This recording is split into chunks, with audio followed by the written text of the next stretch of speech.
భూపాలపల్లి జిల్లా కాళేశ్వరంలో దారుణం చోటు చేసుకుంది. మహిళా కానిస్టేబుల్ పై ఎస్ఐ భవానీ సేన్ అత్యాచారం చేశాడు. సర్వీస్ రివాల్వర్తో బెదిరించి 2 సార్లు రేప్ చేశాడు. 20 రోజుల కిందట మళ్ళీ 2 రోజుల కిందట 2 సార్లు రేప్కి ఆ మహిళా కానిస్టేబుల్ గురైనట్టు తెలుస్తోంది. ఎవరికైనా చెబితే అదే చివరి రోజు అంటూ వార్నింగ్ కూడా ఇచ్చాడు. ఇక తాను మంత్రి మనిషిని ఎవరు ఏం చేయలేరంటూ తోటి సిబ్బందిని సైతం బెదిరించిన ఎస్ఐ భవానీ సేన్ ఆగడాలు మితిమీరడంతో ఉన్నతాధికారిని ఆశ్రయించింది మహిళా కానిస్టేబుల్. పోలీస్ స్టేషన్కి వెళ్లి విచారణ చేపట్టారు ఏఎస్పీ, డిఎస్పీ. ఎస్ఐ అరెస్ట్ చేశారు. సర్వీస్ రివాల్వర్ని స్వాధీనం చేసుకున్నారు. ఇక ఎస్ఐపై అట్రాసిటీ, లైంగిక వేధింపుల కేసు నమోదు చేశారు. ఇక ఆయన్ని ఎస్పీ ఆఫీస్కు తరలించారు పోలీసు ఉన్నతాధికారులు. భూపాలపల్లి జిల్లాలోని కాటారం సబ్ డివిజన్కి సంబంధించినటువంటి ఒక పోలీస్ స్టేషన్లో ఎస్ఐగా విధులు నిర్వర్తిస్తున్న భవానీ సేన్ ఆగడాలు అంతా ఇంతా కాదు. ఏకంగా మన్మథ పోలీస్గా పేరుండాలంటే ఏ స్థాయిలో ఆయన చేసి అర్థం చేసుకోవాలి.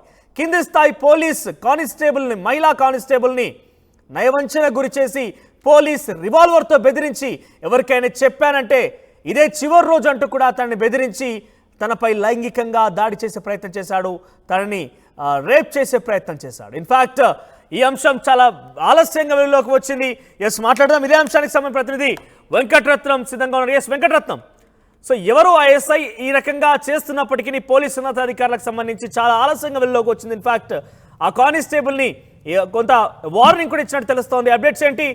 ఇంతకీ ఆయన పరిస్థితి ఎక్కడ తీసుకెళ్లారు? అరెస్ట్ చేశారా? సస్పెండ్ చేశారా? పరిస్థితి ఏంటి? అప్డేట్స్ ఏంటి? ప్రస్తుతానికి అతన్ని ఇక్కడ కాళేశ్వరం పోలీస్ స్టేషన్ నుండి భూపాలపల్లి ఎస్పీ ఆఫీస్ కి తరలించారు. దీనికి సంబంధించి ఉన్నతాధికారులకు ఫిర్యాదు అందినటువంటి నేపథ్యంలో ఇతని మీద ఇదివరకు కూడా గతంలో కేసులు ఉన్నటువంటి నేపథ్యంలో వెంటనే స్పందించినటువంటి పోలీసు ఉన్నతాధికారులు ఇతన్ని అలాగే ఆ మహిళా కానిస్టేబుల్ ఎంక్వైరీ నిమిత్తం కూడా ఇక్కడికి భూపాలపల్లి ఎస్పీ ఆఫీస్ కు తరలించి విచారణ చేస్తున్నారు. దీనికి సంబంధించిన ఒక్కసారి వివరాలు పరిశీలిస్తే ఒక్కసారి కాదు, 2 సార్లు కాదు, ఇప్పటికీ గతంలో ఆసిఫాబాద్ రెబ్బన పోలీస్ స్టేషన్ లో కూడా ఇతను విధులు నిర్వర్తించాడు. ఆ సమయంలో కూడా మహిళా కానిస్టేబుల్లపై లైంగికంగా వేధించడాన్ని తీవ్రంగా పరిగణించినటువంటి పోలీసులు అక్కడి నుంచి పోలీసు ఉన్నతాధికారులు అక్కడి నుంచి తనని ట్రాన్స్ఫర్ చేసి ఇక్కడ భూపాలపల్లి జిల్లాలోని కాటారం డివిజన్ పరిధిలోని కాళేశ్వరం పోలీస్ స్టేషన్ లో ఎస్ఐగా ఇక్కడికి పంపించారు. అయినప్పటికీ కూడా తను తీరు మార్చుకోలేకపోవడము, అలాగే మహిళా ఎస్ఐలు ఎవరు కనపడినా కానీ తన కామవాంఛలు తీర్చుకోవడానికి తను ప్రయత్నం చేస్తూనే ఉన్నాడు.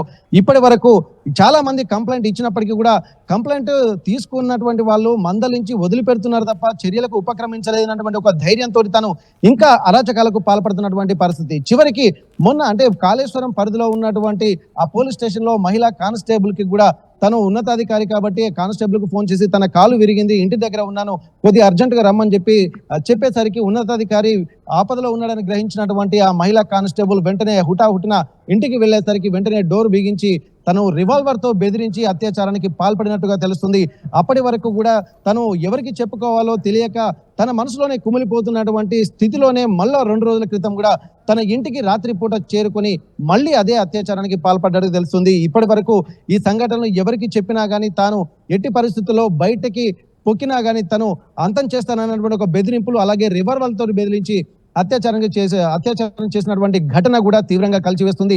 ఇతని ప్రవర్తన పట్ల అనేక అనుమానాలు, అనేక అబ్జెక్షన్స్ కూడా ఇదివరకు కూడా గతంలో వచ్చాయి. మంచిర్యాల జిల్లాలో కూడా పనిచేసినప్పుడు కూడా ఇదే వరుస, ఆసిఫాబాద్ జిల్లా రెబ్బన పోలీస్ స్టేషన్ లో పనిచేసినప్పుడు ఇదే వరుస, అలాగే భూపాలపల్లి పోలీస్ స్టేషన్ కు భూపాలపల్లిలోని కాళేశ్వరం పోలీస్ స్టేషన్ వచ్చినాక కూడా ఇదే పరిస్థితి. కానీ ఎవరిని అడిగినా కానీ బెదిరించడము, అమ్మాయిలు కనపడ్డా లేకపోతే మహిళా కానిస్టేబుల్ ఎవరైనా కనపడ్డా నేను అందంగా లేనా, నాపై కూడా ఎందుకు నా మీద అంటే వివక్ష చూపిస్తున్నా అన్నటువంటి ఒక బ్లాక్ మెయిలింగ్ కూడా పాల్పడ్డట్టుగా తెలుస్తుంది.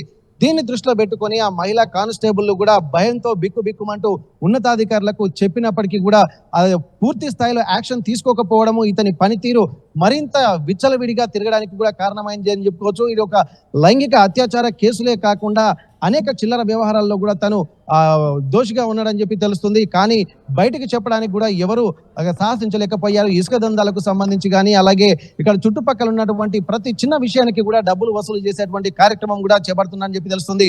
100 రూపాయల నుండి మొదలుకుంటే 1 లక్షల రూపాయల వరకు కక్కుర్తి పడేటువంటి ఒక స్థాయికి దిగజారనటువంటి ఒక ఆరోపణలు కూడా వెలుగు చూశాయి. కానీ కంప్లైంట్ ఇవ్వడానికి కూడా నిరాకరించారు. అంటే ఇప్పుడు కంప్లైంట్ ఇవ్వడానికి కారణం కూడా ఏంటంటే ఇది రిపీట్ అవుతుంది. ఎందుకంటే ఒక్కసారి కాదు, 2 సార్లు కాదు, మళ్ళీ ఇలా అంటే తాను పోలీస్ స్టేషన్ లోనే ఉన్నప్పటికీ కూడా ఒక కానిస్టేబుల్ అయినప్పటికీ కూడా తనకే ఇలాంటి పరిస్థితి ఉంటే ఇంకా బయట ఎలా ఉంటుందన్నటువంటి ఒక ఆందోళనతోటి ఉన్నతాధికారులకు ఫిర్యాదు చేయడం జరిగింది. ఇప్పటి వరకు అధికారులు కూడా స్పందించారు. దీన్ని తీవ్రంగా పరిగణించినటువంటి ఉన్నతాధికారులు మళ్ళీ ఉపేక్షిస్తే లాభం లేదనుకొని ఇక్కడ అంటే ఏఎస్పీ అలాగే డిఎస్పీ కూడా ఇద్దరు అక్కడికి వెళ్లి కాళేశ్వరం పోలీస్ స్టేషన్ కి వెళ్లి ముందుగా అతన్ని దగ్గర నుండి తన రివాల్వర్ ను తీసుకున్నారు. ఆ రివాల్వర్ తీసుకుని ముందు అతన్ని పోలీసుల సమక్షం నుండి అక్కడి నుంచి భూపాలపల్లి ఎస్పీ పోలీస్ స్టేషన్ కు తరలించారు. ఇతని కింద SC/ST అట్రాసిటీ కేసు అలాగే లైంగిక వేధింపులు అలాగే దీంతో పాటు ఆయుధ చట్టం కింద కూడా కేసులు నమోదు చేసి ప్రస్తుతానికైతే ఎంక్వైరీ చేస్తున్నారు. భూపాలపల్లి ఎస్పీ ఆఫీస్ లో తను ప్రస్తుతానికి ఉన్నాడు. రైట్ వెంకటరత్నం, ఇక ఓవరాల్ గా కనిపించే మూడు సింహాలు చట్టానికి, న్యాయానికి, ధర్మానికి అనే ఒక పవర్ఫుల్ డైలాగ్ ప్రస్తుతం జనబాహుల్యంలో ప్రచారంలో ఇప్పటికి కూడా ఉంటుంది. కానీ ఈ పోలీస్ అధికారి మాత్రం మన్మథ పోలీస్ అధికారిగా అవతారం ఎత్తాడు. మైళ్ళ కనపడితే చాలు వగలుపోయి వాళ్ళని ఏ రకంగా అయినా కూడా నయవంచన చేసి లొంగ తీసుకునే ప్రయత్నం చేసేవాడు. ఎక్కడ చూసినా కూడా ఈయనకు సంబంధించినటువంటి ఆగడాలు ఒక్కొక్కటిగా బయటకు వస్తున్నాయి. ఈ యొక్క విషయం వెల్లోకి రావడంతో గతంలో మంచిర్యాల జిల్లాలో పనిచేసినప్పుడు కావచ్చు, ఆసిఫాబాద్ రెబ్బెనలో పనిచేసినప్పుడు కూడా ఇదే రకమైనటువంటి వ్యవహారంతోనే ఆయన అక్కడ మన్మథ పోలీస్ భవానీ సేన్ కింది స్థాయి పోలీస్ కానిస్టేబుల్ని తన రివాల్వర్తో బెదిరించి తనని లొంగ తీసుకునే ప్రయత్నం చేశాడు. 2 సార్లు లైంగికంగా తనపై దాడి కూడా చేశారు. సో ఈ అంశంతోనే ఆలస్యంగా ఆ మహిళా పోలీస్ కానిస్టేబుల్కి సంబంధించి ఫిర్యాదు చేయడంతో ఆలస్యంగా ఈ ఘటన వెలుగు చూసింది. కాటారం సబ్ డివిజన్లో ఎస్ఐగా పనిచేస్తున్న భవానీ సేన్ ఆగడాలు అంతా ఇంతా కాదు. ఏకంగా డబ్బుల కోసం టార్గెట్లు విధించడం, అమ్మాయిలు కనబడితే చాలు వగలపోయి ఏ రకంగానే వాళ్ళ మంచన గురి చేయాలని ఒక ఆలోచనతోని దుర్బురితోని ఎస్ఐ వ్యవహరించాడనేది చాలా స్పష్టంగా ఒక్కొక్కటిగా ఆలస్యంగా వెలుగులోకి వస్తున్నాయి. సో కానిస్టేబుల్ కింది స్థాయి కానిస్టేబుల్ పై రివాల్వర్తో బెదిరించి లైంగికంగా దాడి చేస్తానని లోబరుచుకున్నాడు. 2 సార్లు తన మీద లైంగికంగా దాడి చేసినట్టుగా మనం చూడాలి.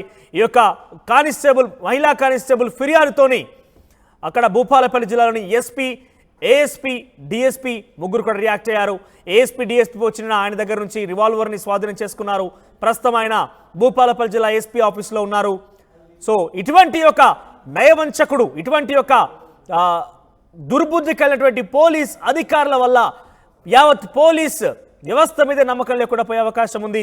ఇటువంటి పోలీస్ కంచే చేను వేస్తుందన్న చదంగా న్యాయం చేయమని చెప్పి వెళ్ళినప్పటికీ ఆయన న్యాయం చేయాల్సిన స్థితిలో లేకుండా తానే తిరిగి తన కింది స్థాయి వాళ్ళ మీద ఈ రకంగా దురుసుగా ప్రవర్తించడం అనేది సర్వత్రా చర్చనీయాంశమవుతోంది. భవానీ సేన్ ప్రస్తుతం అయితే భూపాలపల్లి జిల్లా ఎస్పీ ఆఫీస్లో ఉన్న ఆయన వద్ద రివాల్వర్ని స్వాధీనం చేసుకున్నారు. గతంలో కూడా ఇదే తరహాలో ఆయన లైంగికంగా దాడులకు కొంతమంది లోబరుచుకునే ప్రయత్నం చేశాడు. ఆయన లైంగికంగా కూడా దాడి చేశాడని ఒక విషయం కూడా వెలుగులోకి వస్తోంది. సో పోలీస్ అంటే ఈయన కొంత గౌరవం మర్యాదలు కూడా పోగొట్టే రకంగా ఇటువంటి చిల్లర వేషాలు వేస్తున్నారని కూడా ప్రజల్లో ఒక ఆలోచన కలిగే అవకాశం కూడా ఉంటుంది. టార్గెట్లు సైతం పెట్టి వ్యాపారులను ఇబ్బందులకు గురి చేయడం కావచ్చు, వ్యాపారాన్ని బెదిరింపులకు గురి చేసి డబ్బు కూడా కాజేసేవాడనే ఒక ఆరోపణ కూడా ఉంది. కింది స్థాయి మహిళా కానిస్టేబుల్ కొంత లోతుల్లో కనుక వెళ్తే కనుక ఆ మహిళా కానిస్టేబుల్కి గతంలో తన కుటుంబంలో జరిగినటువంటి కొన్ని ఘటనల కారణంగా తను ఈ విషయాన్ని ఎక్కడ కూడా బయటకు చెప్పలేకపోయింది. కానీ ఈ నయవంచకుడి, ఈ మన్మథ పోలీస్ యొక్క వ్యవహారం తట్టుకోలేక ఎట్టకేలకు చెప్పాల్సి వచ్చింది. దీంతో ఈ మన్మథ పోలీస్ భవానీ సేన్ విషయం వెలుగులోకి వచ్చింది.